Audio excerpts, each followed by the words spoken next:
Pada pelajaran video kali ini kita akan membahas tentang perilaku menyimpang.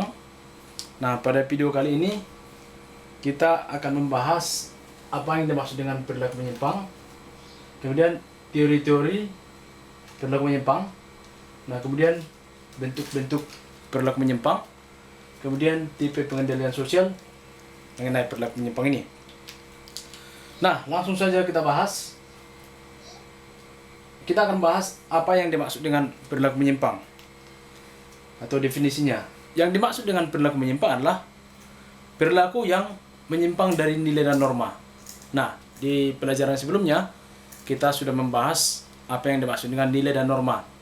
Nilai itu adalah sesuatu yang dianggap baik dan buruk, sementara norma itu adalah aturan yang berlaku pada masyarakat. Nah, jadi yang dimaksud dengan perilaku menyimpang ini adalah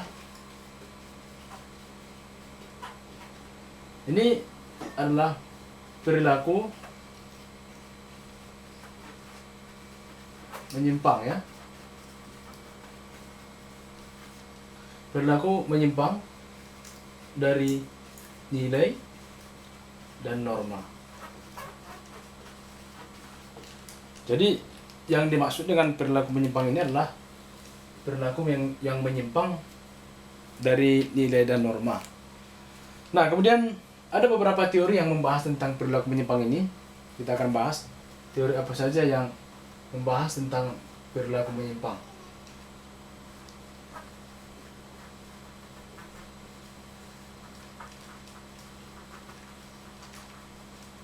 Nah, teori-teori perilaku menyimpang ini ada beberapa teori.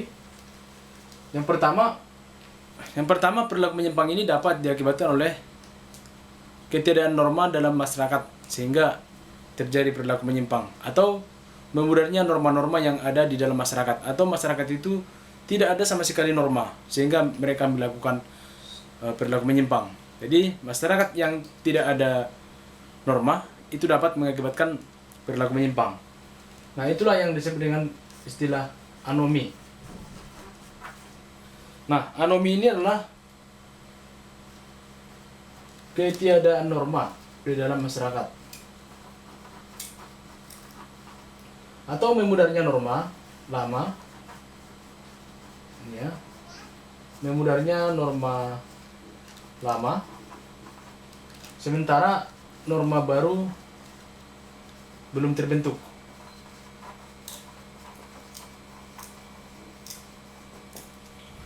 Nah, jadi ketika norma tersebut sudah mulai memudar, tapi aturan baru belum ada, maka nanti akan terjadi perilaku menyimpang di dalam masyarakat. Nah, kemudian yang kedua, perilaku menyimpang ini dapat diakibatkan oleh julukan yang diberikan kepada seseorang, stigma negatif misalnya. Itulah yang disebut dengan istilah labeling. Ya, teori labeling ini adalah teori yang mengatakan bahwa ketika kita memberikan stigma negatif kepada seseorang atau memberikan julukan, maka dia bisa melakukan penyimpangan sosial. Inilah yang disebut dengan labeling atau perilaku menyimpang yang diakibatkan oleh pemberian julukan kepada seseorang. Pemberian julukan ya. Atau pemberian stigma kepada seseorang. Ini contohnya itu adalah contoh seorang anak ya. Seorang anak dikatakan banci akibat dia sering berjalan agak gemulai mungkin dan lain sebagainya, sehingga lama-kelamaan anak ini betul-betul menjadi seorang anak yang banci itu di dalam masyarakat. Nah, kemudian yang ketiga ada namanya teori belajar sosial.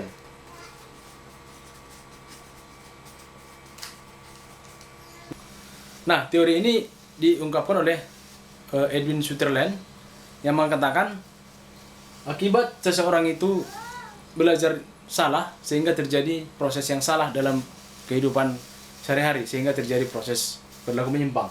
Ya, jadi teori ini dikemukakan oleh yang namanya Edwin Sutherland. Oke, kita lanjut materi kita ke bentuk-bentuk perilaku menyimpang.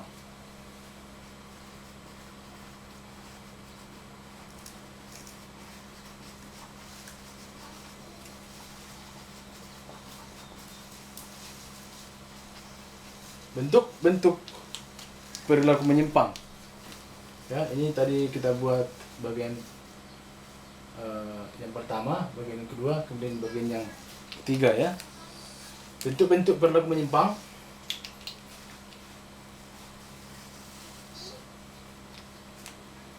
Nah, bentuk-bentuk perilaku menyimpang ini dibagi menjadi 3. Ada berdasarkan bobot, ada berdasarkan perilaku, ada berdasarkan sifat ya. Nah, kita bahas yang pertama, ada berdasarkan bobot. Berdasarkan bobot. Berdasarkan bobot disering juga istilahnya itu adalah berdasarkan tingkat kekerapan yang dilakukan. Nah, berdasarkan bobot ini dibagi 2. Yang pertama ada namanya perilaku menyimpang primer. Perilaku menyimpang primer ini adalah perilaku menyimpang di mana ini masih bisa ditoleransi. Nah, kemudian ini bersifat sementara. Bersifat sementara. Nah, contoh ketika seorang anak melakukan pelanggaran di dalam kelas, dia mencontek, nanti oleh guru nanti akan diingatkan, maka itu disebut dengan istilah perilaku menyimpang primer. Tapi ketika dia sudah melakukan perilaku menyimpang yang terus-menerus dan gurunya juga sudah sampai marah, mengeluarkan dia dari kelas dan memberikan hukuman, itulah nanti yang disebut dengan perilaku menyimpang yang sekunder. Nah, jadi yang kedua ini adalah perilaku menyimpang sekunder. Nah, perilaku menyimpang sekunder ini adalah perilaku menyimpang yang tidak dapat ditoleransi. Tidak dapat ditoleransi. Nah, kemudian ini masyarakat tidak menerima terhadap perilaku menyimpang ini. Ini contohnya itu adalah korupsi ya. Kemudian membunuh, memerkosa dan lain sebagainya. Rampok. Ini adalah termasuk perilaku menyimpang yang sekunder. Kemudian yang kedua, ada namanya perilaku menyimpang berdasarkan sifat.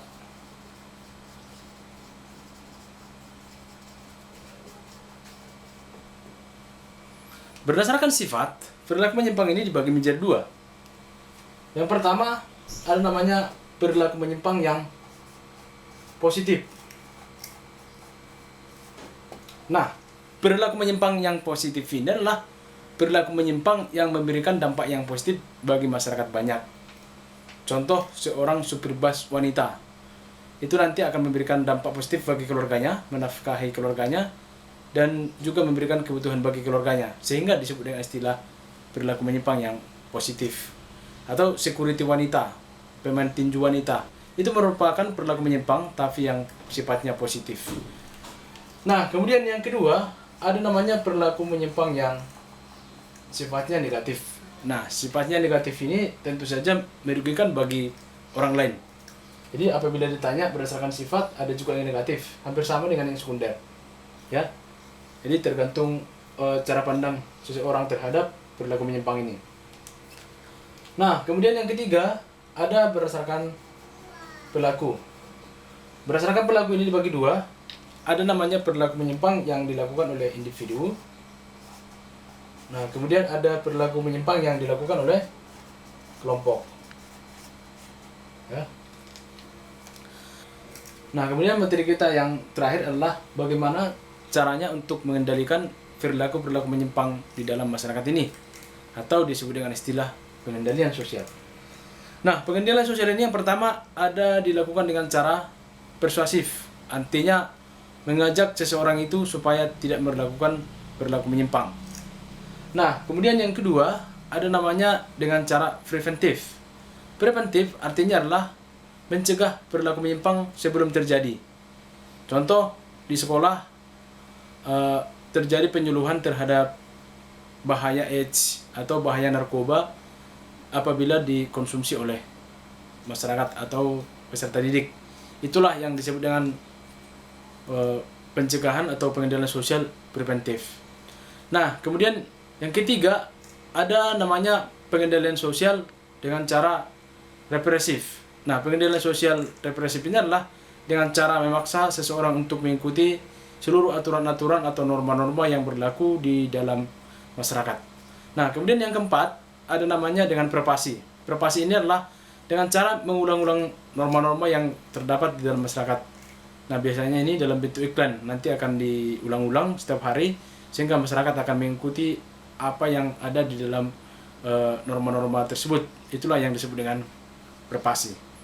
Nah, kemudian yang kelima ada namanya gabungan antara represif dengan preventif, kedua-duanya digabung. Nanti akan ada di situ sebelum dilakukan perilaku menyimpang, nanti akan dinasihati. Tapi ketika mereka melakukan perilaku menyimpang, nanti akan dipaksa untuk mengikuti aturan-aturan yang berlaku dalam masyarakat tersebut. Ya. Nah, demikianlah materi kita pada hari ini tentang perilaku menyimpang. Kita sudah membahas apa yang dimaksud dengan perilaku menyimpang, kemudian teori-teorinya, kemudian bentuk-bentuk perilaku menyimpang. Nah, kemudian bagaimana cara untuk mengendalikan perilaku menyimpang tersebut. Oke, demikian materi kita pada hari ini. Kita lanjut materi berikutnya di video berikutnya. Terima kasih.